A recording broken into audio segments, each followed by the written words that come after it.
ovo je samo jedan od njih. Onda predstavljanje meteorske mreže na IMC-u, International Meteor Conference 2008. Dr. Željko Andrejić. Zapravo se vidjelo koliko je naša mreža efikasna. Nakon ovog predavanja kamere koštaju, cijeli taj setup košta od računala koje minimalni hardverski su zahtjevi. Sky Patrol isto besplatan software, košta oko 300 eura, 250-300 eura po stanici. Dok su onda došli Česi sa svojim kamerama i postavom od 100.000 eura po stanici. A rezultati imaju bolje rezultate, ali ne toliko bolje koliki je razmjer tih cijena naše kamere i računala i njihovih. Tu je predstavljeno, sljedeći slajd, nova metoda prikaza strukture radijanta. Radila se usporedba sa orbitama IAU, to je International Astronomical Union. To je jedan iz rada iz VGN-a, nećemo se previše zadržavati na toj metodi. Razvijena je nova metoda određivanja dnevnog gibanja radijanta Geminida. Ovo je bila prva HMM radionica, znači druženje od 20. do 22. veljače, kroz 2 dana sudjelovali smo iz našeg društva Ivica Skokić, Denis Vida i ja. Znači, cilj je bio druženje, razmjena ideja, naučiti obrađivati snimke, koristiti novi softver koji je razvijen u međuvremenu, tako dalje. Ovdje je pokrivenost neba na 100 km visine. Danas je u funkciji 16 kamera, znači pokrivenost je jako dobra i čak i na okolne zemlje. Vidimo da je Dalmacija malo slabije pokrivena, ali tamo su malo ljudi ljeniji, pa nema ko se bavi tim. Ne veze, imamo teoriju zaključka. Ima još jedan. Ovo je pogled sa boka, to je isto prikazuje istu stvar samo odavde, iz ove perspektive. Pa da, tu dole negdje. Onda tehnologija koju koristimo u Hrvatskoj meteorskoj mreži. Kamera, model 1004X, to je nadzorna kamera. Crno-bijela, modificirana, ali u smislu fiksnog pojačanja, tako da sve stanice imaju iste uvjete što se tiče svjetlosnog zagađenja. Modificiran je i objektiv koji je sada f1.2, osvjetljivost je 0,003 luksa. To su neke tehničke karakteristike kamere. Razvijeno je i posebno kućište vodootporno, ali se pokazalo da s tim su došli neki problemi, jer imali smo problema zbog vlage, ali smo to riješili. Šta smo napravili, znaju oni, propuštanjem zraka dolje. Da software koji koristimo, Sky Patrol, besplatan program, vrlo jako skromni hardverski zahtjevi, jednostavan je za korištenje. Ostali software, podrška tom softveru i razvijena je od članova HMM-a, posebno gospodina Šegona. I ovo je UFO Orbit, znači to je, već ranije ste vidjeli orbite, prilagođen izlaz iz naših promatranja da bi mogli koristiti u ovom softveru za određivanje orbita. Ovo je double station metoda, znači kada se isti meteor detektira sa dvije različite stanice.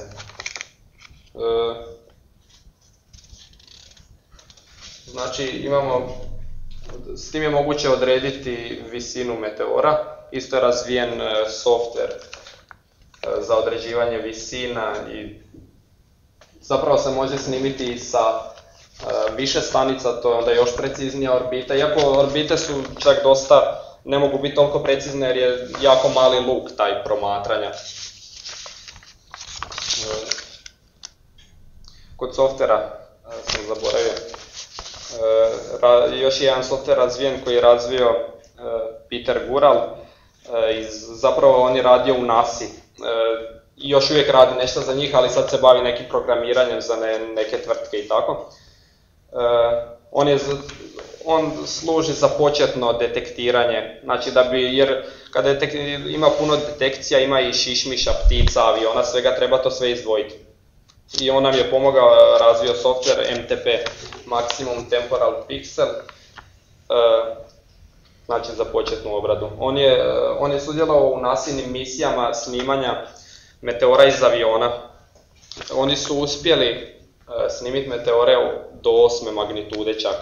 I autor je poznatog u krugovima meteoraša Meteor Scan softvera i Lunar Scan za detekciju meteora, udara meteorita u mjesec.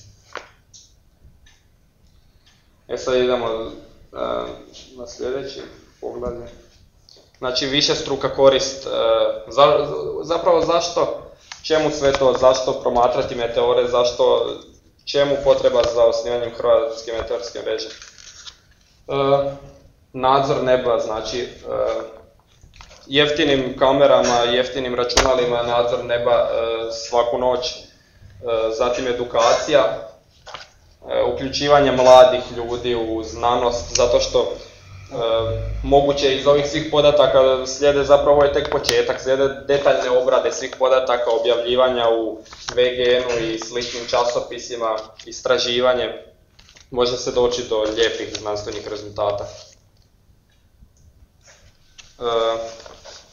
U usporedbi sa ostalim mrežama, na primjer Japan ima vrlo jaku meteorsku mrežu, Poljska meteorska mreža jaka.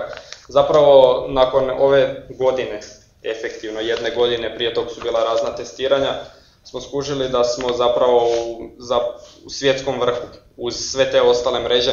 Na primjer Japan je bolji, ali nismo ni mi daleko jer oni imaju 193 kamere, puno skuplje, puno bolje. U SAD-u se tek sad razvija meteorska mreža, postojalo je samo nekoliko all sky kamera i zanimljivo je da će koristiti metodu detekcije, to NASA osniva, meteorsku mrežu MTP koju je razvio Peter Gural za nas prvo. Sada će oni koristiti istu metodu detekcije na svojim snimkama, samo na puno skupljim kamerama i puno kvalitetnijim. Sad zanimljivi slučajevi. Slučaj Westin. Znači, novinari napuhali to, nama je zapravo dobro došlo. Napisali su ono senzacionalistički natpisi u novinama kao sekunda do udara u Westin i takve stvari. Zapravo je to bio meteor, nije pao. Veličine šake izgorio u atmosferi na dosta velikoj visini, mislim da 60 km nije ništa palo.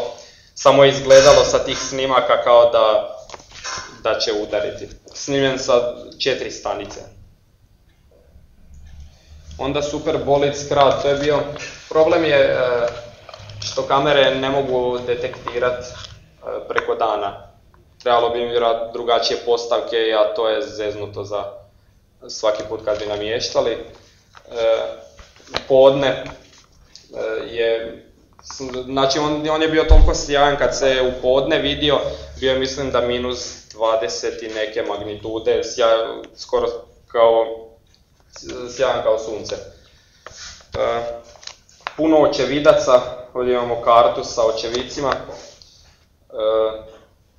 Probalo se ići u potragu za meteoritima, samo mjesto pada je bilo u vrlo nepristupačnom području.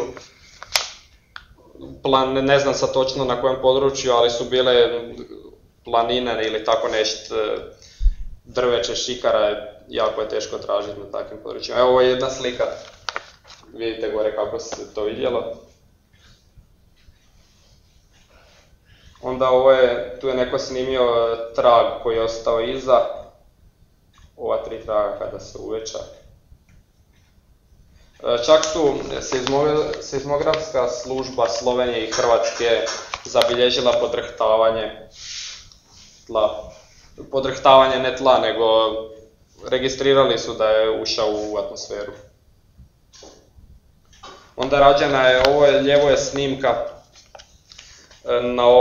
nastala temeljeno na opisima očevidaca kako je to izgledalo. Zatim je rađena za vrijeme